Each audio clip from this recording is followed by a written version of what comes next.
Irmãos, eu acabei de assistir um vídeo aqui, eu estou impressionado. Olha, esse pastor aqui que participou do podcast, ele contou uma experiência que ele teve mostrando os bastidores, o que está por trás dos casamentos. Irmãos, tem muito casal aí que está passando por uma batalha espiritual e não está percebendo.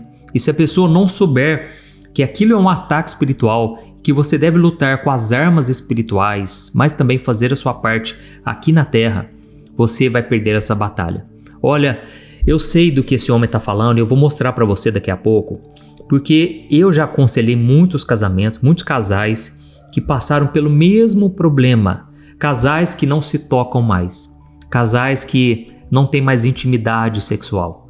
Eu vou te mostrar que um casal brigado abre portas para o diabo. Irmãos, é tiro e queda. Pode analisar as pessoas, os casais, que estão brigados. Geralmente, eles já não estão se tocando mais. Geralmente, já não tem mais aquela questão de uma só carne, sabe? Uma só intimidade, um só coração.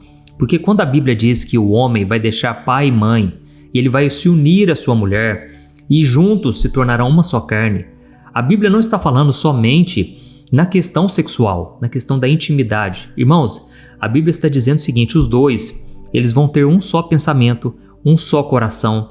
Eles vão estar tão ligados um ao outro que eles vão ser uma pessoa só. É como se você conversasse comigo, é a mesma coisa de você conversar com a minha esposa, ou vice-versa. Vai ser a mesma coisa, é uma linha de pensamento e ao mesmo tempo uma intimidade tão grande que os dois serão um só. E tem um versículo na Bíblia que está lá em Efésios capítulo 4, o versículo 26 e 27. Olha só o que está escrito. Não pequem ao permitir que a ira os controle. Acalmem a ira antes que o sol se ponha, pois ela cria oportunidades para o diabo. Irmãos, uma coisa que eu coloquei em prática, eu decidi colocar em prática no meu casamento. Assim que eu me casei, eu com a Thaís, nós decidimos o seguinte: se tivermos alguma coisa um contra o outro, se um estiver insatisfeito com o outro, não vamos dormir brigados, não vamos deixar para o dia seguinte. Aqui está dizendo, acalmem a ira antes que o sol se ponha, porque aqui está dizendo o seguinte, a ira cria oportunidades para o diabo. Irmãos, a insatisfação no casamento gera comparação. De repente, o homem já está comparando a mulher com a outra, com a amiga dele do trabalho, ou a mulher também já começa a comparar, nossa, mas aquele fulano, até mesmo que vai na igreja, olha o quanto ele é diferente do meu esposo. Nossa, no dia dos namorados, de repente você mulher, vê aquele rapaz dando um buquê de flores para sua esposa. Aí você olha para o seu marido, nossa, meu marido nem me deu um beijinho hoje, nem me cumprimentou. Irmãos, a gente tem que tomar cuidado com essas pequenas coisinhas. A Bíblia diz que são as pequenas raposinhas que estragam a vinha. E o que esse homem contou aqui no podcast, eu vou colocar agora para você. É impressionante, porque eu já aconselhei, depois eu vou contar alguns exemplos depois desse vídeo aqui. Vamos fazer o seguinte, vamos assistir? Então, antes de começar, eu só vou pedir para você se inscrever no meu canal. Não deixe também de clicar em gostei, isso ajuda o YouTube a entender que o conteúdo é para toda a família. E no final eu quero que você compartilhe, tá bom? Esse podcast aqui, ele se chama Plenicast, no canal Plenitude. E o pastor convidado foi o Michel Simplício. Eu não conhecia, mas eu vi que ele é uma bênção. E eu vou deixar o link aqui na descrição desse podcast, se você quiser ver ele todo. E vamos lá, vamos assistir o vídeo, depois a gente comenta. Eu quero comentar, olha, não sai desse vídeo. Eu vou trazer um exemplo aqui que eu presenciei, tá bom? Vamos lá. Vou falar uma coisa que eu nunca falei, que nem um podcast. Bora. Bala. Posso mesmo? Vai que vai. Nunca falei isso. Tô atendendo um caso de libertação no meu gabinete. O Espírito Santo é fiel testemunho que eu vou dizer. A esposa e o rapaz. O caso de libertação delicado, ele se envolveu com muitas coisas das trevas. Então nós precisávamos de renunciar, rejeitar aquelas obras, desfazer aqueles pactos em nome de Jesus. Então eu sabia que ia durar muito tempo. Já estava ali alguns meses com esse caso. E a esposa vinha e nós passávamos períodos renunciando, ele sentia muitas dores, muito doente e tal. Um homem que ele era ex-gerente de banco, de repente foi perdendo tudo. Pelos sintomas nós entendemos que não era natural, era algo espiritual. E de repente eu estava fazendo ali uma oração com ele e ele ficou possuído. Isso é muito sério. Ele ficou possuído, ele ficou...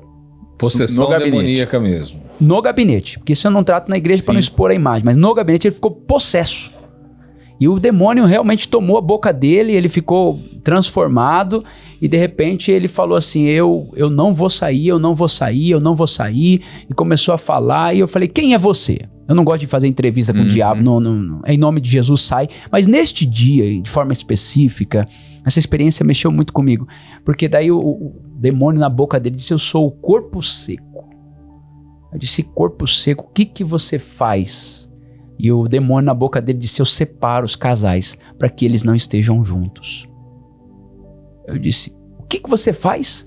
Eu separo, eu não deixo o marido tocar na esposa e a esposa tocar no marido. E eles já estão muito tempo assim, porque eu estou nessa casa. Eu parei, falei, já ouvi tudo que eu precisava ouvir. Expulsei em nome de Jesus, saia daqui. O demônio saiu, ele voltou. Quando ele voltou, eu disse, campeão, é muito particular e pessoal isso. Campeão, como é que tá a sua vida aí, íntima com a esposa? Vocês estão bem? Não, pastor. Estávamos em dezembro, me lembro muito bem. Ele falou, desde maio, que eu não tenho relações com a minha esposa, morando no mesmo teto. Eu disse, desde maio, o que acontece? Ele disse, eu não sei, do nada a gente briga. Do nada eu tô afim, depois ela não tá mais, aí ela dorme, depois eu chego depois. Do nada a gente não... pastor, e a gente acabou acostumando e a gente... é assim mesmo. Assim mesmo, pastor, e... Isso era espiritual. Não estou aqui dizendo que tudo é espiritual, em qualquer período, porque a mulher tem períodos e o homem também. Períodos onde está trabalhando bastante, período onde a mulher não está bem, ou o homem não está bem, um déficit hormonal, isso a gente sabe. Mas meses, com tudo normal e eles não tendo, ou seja... Aceitando isso tranquilamente. Mas eles não sabiam que aquilo era espiritual. Estando na igreja. Estando na igreja, e aí que tá... Isso é uma das questões que eu vou levantar aqui. É possível, porque as pessoas dizem esses tipos de coisa não pega, não vou citar o nome exato que as pessoas falam, mas esse tipo de coisa não pega em crente. E isso, como é? Então nós somos passivos também de receber algo desse tipo? Ou tinha uma legalidade, né? Então, como eu te disse, a legalidade é o pecado, né? Não podemos generalizar? Não. Mas onde existe uma brecha, o inimigo pode entrar. Aquele que está em pé, cuide para que não caia. Eu já vi, inclusive gente que estava trabalhando na igreja, níveis de possessão assim. Lógico que esse evangelho hoje, que é pregado nas igrejas, a maioria dos pastores não falam nisso. Não vai nem fazer, ninguém nem vai ficar endemoniado no culto. Eu vou te falar uma coisa, existem duas coisas diferentes, salvação e libertação. Olha só, salvação e libertação. Salvação é para o céu, libertação é para a terra. Salvação é para o céu. Todo salvo é liberto? Todo liberto é salvo? É possível a pessoa estar na igreja salva, mas talvez não liberta. Vou lhe dar um exemplo. Vou pregar daqui a pouco, nós vamos juntos. Sim. No final vou fazer um apelo para quem quer entregar a vida a Jesus. Na maioria das vezes, Jesus fala com a pessoa, move o coração daquela pessoa, ela vem à frente. Vamos supor que essa pessoa, ela tem vícios e mais vícios. Talvez ela bebe, ela fuma, talvez ela usa drogas. Eu estou só citando exemplos. Essa era a minha vida. Essa era a sua vida. Pronto. Legal, vamos citar esse exemplo. E aí a pessoa vem à frente. A Bíblia diz assim, se com a sua boca, Romanos capítulo 10, versículo 9, se com a sua boca confessares, o seu coração crer que Deus o ressuscitou, Jesus entre os mortos, tu serás salvo. E acontecerá que todo aquele que invocar o nome do Senhor será salvo. Aquele que me recebe diante dos homens, eu receberei diante do Pai. Se a pessoa vem à frente, aceita Jesus, ela está salva? Bom, ela falou de todo o coração. De todo o coração. Assim nós cremos. Assim nós cremos. Assim eu creio. A pessoa que entregou a vida a Jesus, ela está salva, porque o coração daquela pessoa acreditou, ela creu na pregação do evangelho, e a boca confessou, a Bíblia diz que ela está salva. Pergunta número 2. Ela está liberta? Pode ser que não. Não, naquele momento ali ela foi salva. Mas a pergunta é, ela está liberta? Então salvação é para a eternidade, mas a libertação é para uma vida na terra. Então eu preciso da libertação para que eu possa viver as promessas de Deus aqui. Ainda que muitas pessoas serão salvas. mas não foram libertas para viver a vida aqui. Renunciar a alguma coisa da vida. Vou te mostrar isso no Novo e no Antigo Testamento. Antigo Testamento, Deus tirou o povo do Egito. Quanto tempo? Um dia, com mão forte, Deus tirou o povo, depois das pragas e etc. Sim. Quanto tempo demorou para Deus tirar o Egito do povo? 40 anos. 40 anos. Ah, então E o povo ainda- estava salvo das mãos de Faraó, mas ainda não estava liberto. Preso lá. Então tem gente que já saiu do Egito, mas o Egito não saiu dele.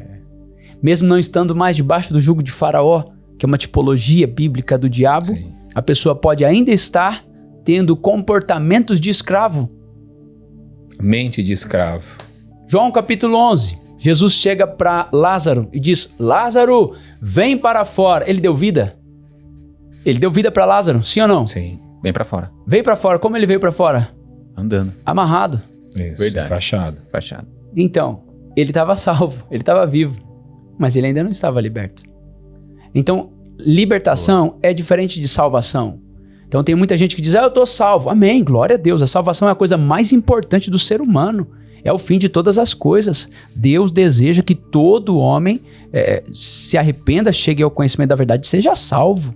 Deus enviou o seu único filho para morrer para que todo aquele que nele crê não pereça. A salvação é a coisa mais importante. Mas a salvação aponta para a eternidade.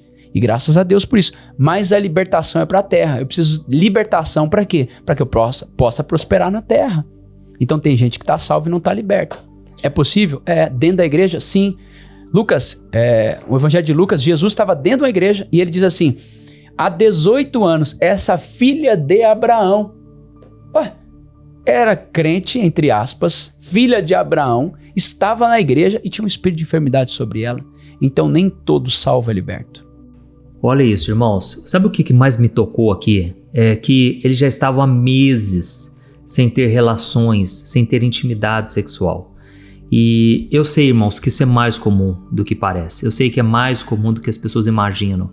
Talvez você que está aqui me ouvindo, você está passando por isso. E o meu conselho para você é: busque a Deus em oração, repreenda o demônio, sim, em nome de Jesus. Mas também procure se reconciliar com seu esposo. Não ache que é normal. Não aceite esse novo normal, sabe, irmãos? O mundo ele vem trazendo essa ideia de novo normal. Temos que aceitar agora.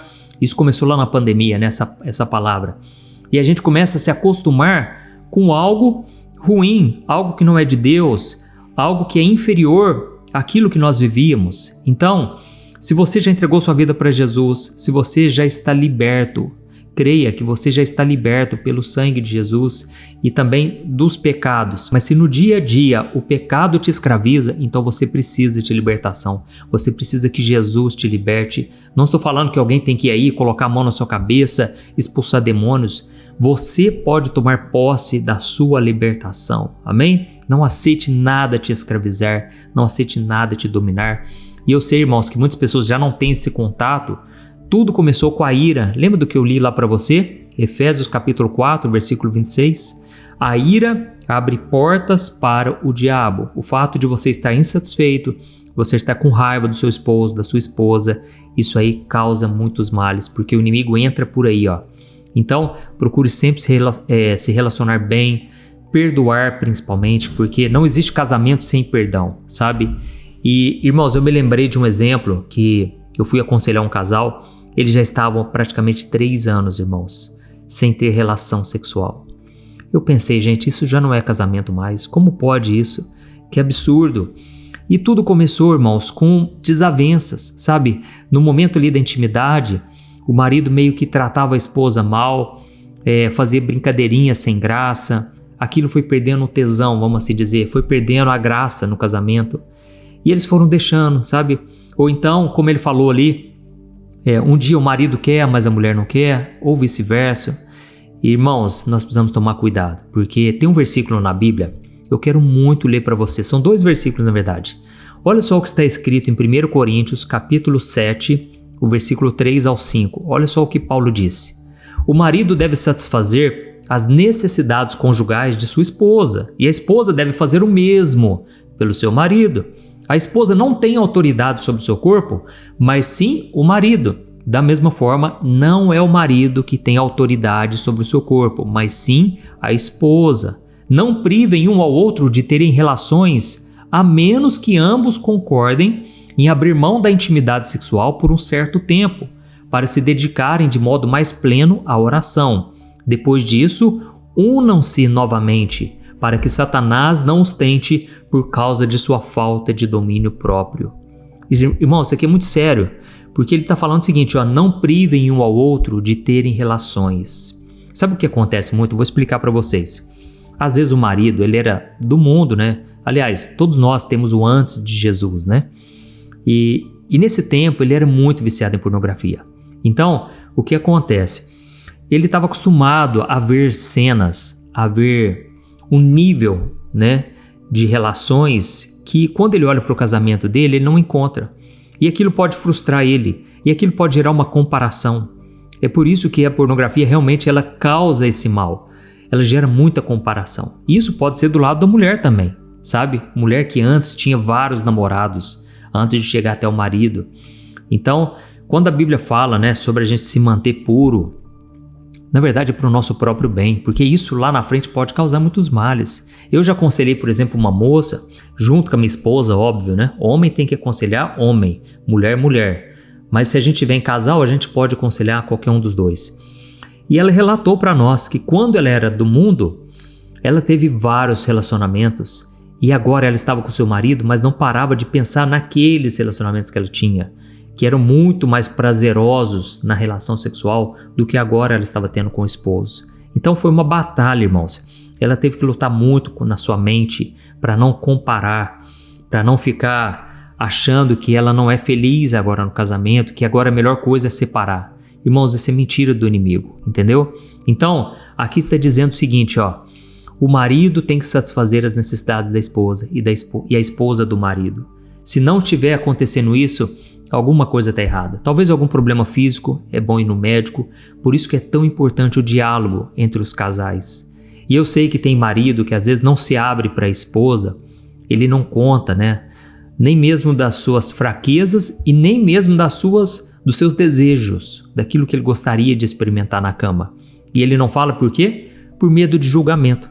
Imagine que ele conta para a esposa, mulher, você podia colocar uma lingerie mais ousada, né? Colocar um fio dental, colocar alguma coisa assim. Na hora a mulher já fala, misericórdia. Não, eu não sou mulher disso. Irmãos, tá dentro do casamento, tá debaixo da bênção, amém? Deus já abençoou o casamento, é para o casal desfrutar de prazeres. Sexo não é para procriar somente, é para sentir prazer. Então, se você não tem sentido prazer no seu cônjuge, é hora de você avaliar se você está gastando tempo se comparando, se você está preso ao pecado, se você em algum momento deixou o diabo entrar através da ira, através da insatisfação, através da murmuração. Então, o meu conselho para você é foque na sua família. Tem uma frase que eu li um tempo atrás que eu achei muito interessante. O diabo não tem família, mas ele fará, e por causa disso, ele fará de tudo para destruir a sua. O diabo, irmãos, ele está interessado em começar pelo casal.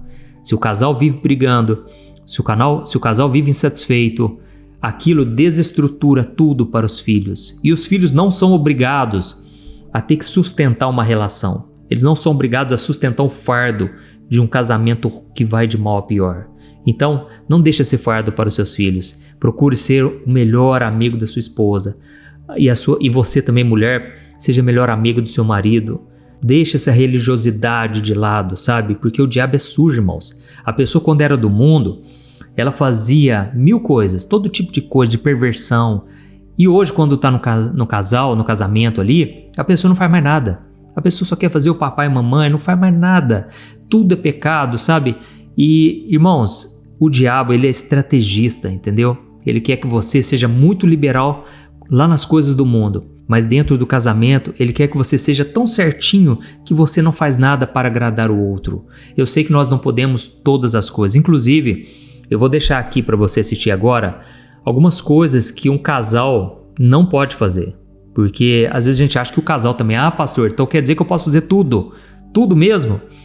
Entre 4 paredes pode tudo? Irmãos, nem tudo. Eu vou colocar aqui alguns tipos de relações que vocês não podem fazer, tá bom? Mas olha, irmãos, Deus fez o sexo para o nosso bem, para a nossa proteção. Isso é proteção, irmãos. Quando você tem relação com alguém que você ama, debaixo do casamento, você está protegido contra os ataques, você está mais fortalecido. Aquilo aquieta a tua alma, aquilo acalma o teu coração, aquilo te traz paz, leveza, e vocês então vão se tornando uma só carne cada vez mais, amém? Porque a Bíblia diz, eles se tornarão uma só carne.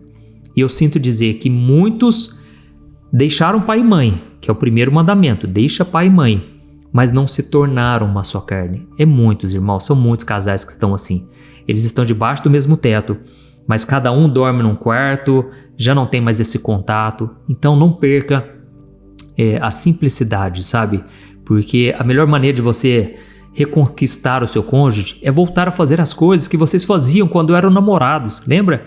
É aquele beijinho com amor, aquele abraço, aquele carinho. Então volte a fazer as coisas que vocês faziam antes, voltem a ser namorados. Nunca percam isso, irmãos. Sabe, isso acontece muito quando alguém tem cargos de liderança na igreja. A pessoa valoriza mais a igreja. Tudo é o pastor, tudo é o ministério de louvor, é o ensaio, é a programação, é o voluntariado. E a pessoa não dá atenção dentro de casa. Então, eu sei que isso aqui, você já está pensando assim, nossa, eu vou mandar para o meu marido, vou mandar para minha esposa. E mande mesmo, porque nós precisamos alinhar, irmãos, o nosso coração. Todos nós precisamos olhar para a palavra, que é o espelho da nossa alma, e na palavra a gente vai ver tudo que está errado, tudo que tem que ser melhorado, tudo que tem que consertar e aquilo que já estamos fazendo certo, tá bom? Eu sei que não é uma indireta para ninguém se eu contei alguma coisa aqui, vocês que são meus amigos particulares. Irmãos, eu só trouxe exemplos para vocês entenderem. Precisamos guardar o nosso coração e focar na nossa família, tá bom? Eu, por exemplo, procuro sempre pensar nisso. O meu primeiro ministério é a minha esposa, em primeiro lugar, depois vem os meus filhos. Esse tem que ser o nosso primeiro ministério, porque se nós estivermos bem, unidos, felizes, todo o restante Deus vai abençoar e vai prosperar, tá bom? Deus te abençoe, vou deixar o vídeo aqui para você assistir, não se esqueça de se inscrever no meu canal e deixa aí também o joinha e compartilhe com seus amigos. Um grande abraço, fica com Deus.